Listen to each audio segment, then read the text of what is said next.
آپ سے کوئی پوچھے کہ اس دنیا میں سب سے پہلے حج کس نے کیا تو شاید آپ نہیں بتا پائیں گے۔ دوستو آپ کی جانکاری کے لیے بتا دیں، سعودی عرب کے مکہ شہر میں کعبہ شریف کی تعمیر تو آدم علیہ السلام کے دور میں ہی ہو چکی ہے۔ روایتوں میں ملتا ہے ہمیں کہ جب اللہ نے حضرت آدم علیہ السلام کو جنت سے نکال کر زمین پر بھیجا تو آدم علیہ السلام نے اللہ کے حکم سے پہاڑوں سے پتھر لا کر خانہ کعبہ کی تعمیر کی، لیکن اس کے ہزاروں سال بعد جب حضرت نوح علیہ السلام کے زمانے میں جو بھینکر طوفان آیا تو اس طوفان میں کعبہ شریف کا ڈھانچہ بھی ڈھہ گیا تھا، لیکن اتنے وشال کائے طوفان کے باوجود بھی اس کعبہ شریف کی بنیاد باقی رہی۔ دوستو آج سے تقریباً 4000 برس پہلے مکہ کے اندر کوئی بھی نہیں رہا کرتا تھا، پھر حضرت ابراہیم علیہ السلام اللہ تعالیٰ کے حکم سے اپنی بیوی حضرت ہاجرہ اور بیٹے حضرت اسماعیل علیہ السلام کو لے کر روانہ ہو گئے اور اس مقام پر پہنچے جہاں پر آج مکہ واقع ہے۔ اس دور میں وہاں پر نہ کوئی عمارت تھی،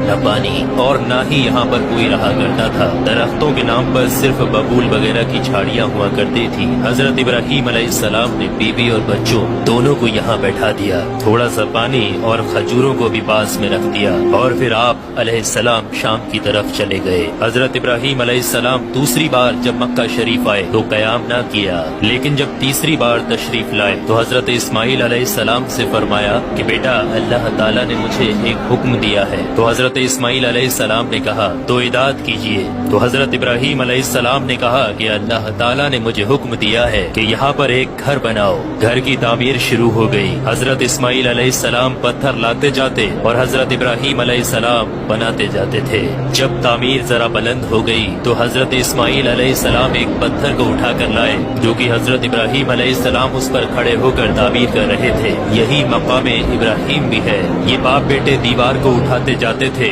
اور دعا کرتے جاتے تھے، اے پروردگار ہم سے قبول فرما، تو سننے اور جاننے والا ہے۔ انہوں نے گھر کی تعمیر نہ مٹی سے کی اور نہ چونے سے، بس پتھر کے اوپر پتھر رکھتے چلے گئے، اور نہ ہی چھت بنائی اور نہ کوئی اس کا دروازہ۔ اور پھر بعد میں الگ الگ زمانے میں پھر بیت اللہ کی تعمیر ہوئی، قریش نے بھی تعمیر کی اور ان کے بعد بھی ہوئی۔ کہتے ہیں کہ اس وقت اسماعیل علیہ السلام کی عمر 20 ورش تھی۔ حضرت ابراہیم علیہ السلام نے بیت اللہ کے پہلو میں بکریوں کا ایک باڑا بھی بنا دیا تھا اور اس کے اوپر پہلو کی چھت ڈال دی تھی۔ پہلے بیت اللہ کی جگہ پر ایک سرخ رنگ کا ٹیلا تھا، اکثر سیلاب اسے ادھر ادھر سے کاٹتا رہتا تھا۔ جب حضرت ابراہیم علیہ السلام تعمیر کعبہ سے فارغ ہوئے تو حضرت اسماعیل علیہ السلام سے ایک ایسا پتھر لانے کے لیے کہا جو طواف کی شروعات کے لیے نشانی کے طور پر استعمال کیا جانا تھا۔ یہ پتھر حضرت جبرائیل علیہ السلام ابو قبیس کی پہاڑیوں